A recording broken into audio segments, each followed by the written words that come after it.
Bonjour à tous, aujourd'hui parlons de la durée de vie d'une prothèse de hanche. C'est-à-dire, combien de temps une prothèse de hanche typique dure-t-elle? La réponse n'est pas très simple. Mais pour simplifier, plongeons-nous dans la littérature scientifique.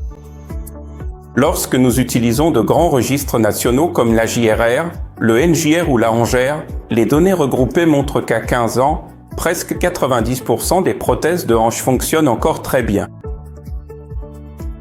À 20 ans, 70% des prothèses de hanche fonctionnent encore très bien. Et à 25 ans, près de 58% des prothèses de hanche survivent encore très bien.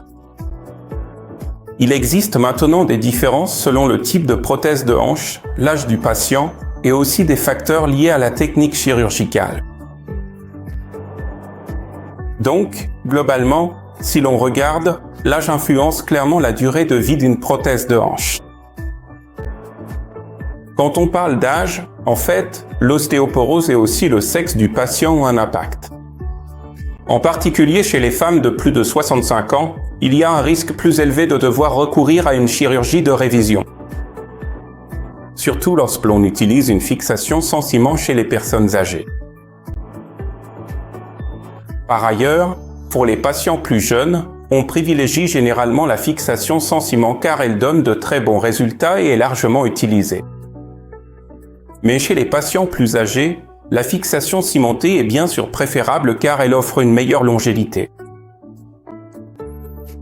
Quand on parle d'un type particulier de fixation appelée fixation hybride, qui est très courante de nos jours, la tige est cimentée tandis que la cupule ne l'est pas.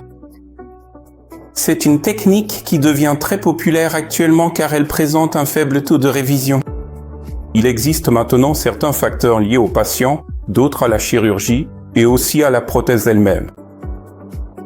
Par exemple, si l'on considère l'âge et le sexe, chez les patients plus âgés, ceux atteints d'ostéoporose, les tiges cimentées sont souvent préférables. Surtout chez les femmes de plus de 65 ans. Dans une certaine mesure, les facteurs liés au patient influencent également le résultat. Par exemple, si le patient est obèse, les risques de révision sont plus élevés. Si le patient est diabétique, les risques de révision augmentent aussi. Le tabagisme réduit clairement la durée de vie de l'implant. De plus, la méthode de fixation, comme nous venons de l'évoquer, influence également le résultat, que l'on utilise une fixation cimentée ou non cimentée. Le type de matériau utilisé a aussi un impact, que ce soit de la céramique, du métal ou un polymère de qualité, cela fait une différence. Le positionnement des composants et l'expérience du chirurgien comptent également pour la longévité de la prothèse de hanche. De plus, si quelqu'un souffre d'infection ou de luxation à répétition, cela réduit aussi la durée de vie de la prothèse. Voici donc quelques conseils pratiques pour faire durer votre prothèse de hanche plus longtemps. Ce que vous devez faire, c'est toujours maintenir un poids sain après votre opération de la hanche. Vous devez garder votre diabète sous contrôle et, bien sûr, ne pas fumer. Vous devriez pratiquer régulièrement des activités à faible impact pour garder vos muscles forts. Par exemple, vous pouvez marcher, nager ou faire du vélo. C'est important. Cela permet de renforcer les abducteurs ou la ceinture abdominale. Et il ne faut pas pratiquer d'activités à fort impact comme sauter, courir ou faire des sports. La prévention des chutes est tout aussi importante.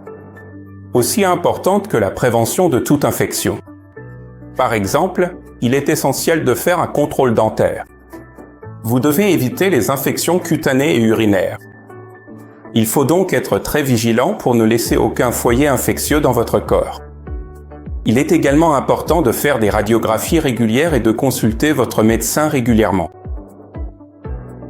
Il est conseillé aux patients âgés souffrant d'ostéoporose de suivre un traitement adapté afin que votre implant dure plus longtemps. Donc, si vous envisagez une opération de prothèse de hanche, ne vous inquiétez pas. Choisissez le bon médecin, la bonne technique et l'implant adapté à votre âge. Merci.